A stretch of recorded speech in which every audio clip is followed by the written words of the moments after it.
Les députés nationaux et provinciaux, membres de l'Union sacrée de la nation, nouvellement élus et réélus, devraient être retirés sur la liste des ministrables. Proposition d'une frange de l'Union sacrée de la nation qui veut voir tous les membres de cette plateforme politique bénéficier des avantages de leur pouvoir, estimant avoir battu campagne de la plus belle de manière de leur leader politique et président de la République démocratique du Congo, Félix-Antoine Tshisekedi Tshilombo. Cette frange veut que le partage du gâteau soit au bénéfice de tous les membres de l'Union sacrée de la nation. Les nouveaux élus et réélus aux législatives nationales et provinciales et les candidats malheureux qui ont échoué, notamment à cause du problème de seuil de représentativité, doivent tous jouir des avantages de leur pouvoir, mais hélas, un avis qui n'épouse pas Guy Lukula, membre de l'Union sacrée de la nation.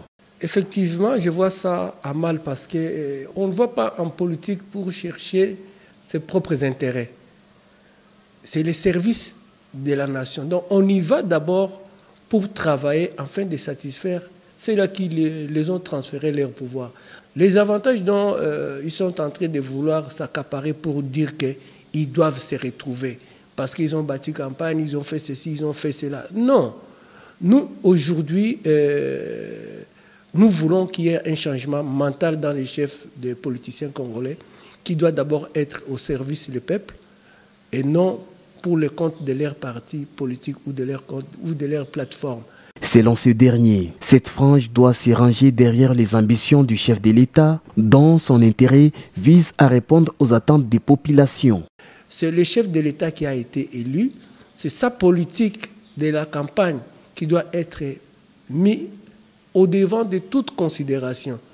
Donc les politiciens et les chefs de plateforme, nous en avons marre avec leur comportement égoïste, qu'ils voient d'abord l'intérêt du peuple et qui s'apaisent et qui travaillent pour l'intérêt du peuple. D'abord l'intérêt du peuple, les intérêts des différentes populations à travers les différentes provinces. C'est ce qui doit animer les politiciens congolais aujourd'hui. C'est ce que nous voulons.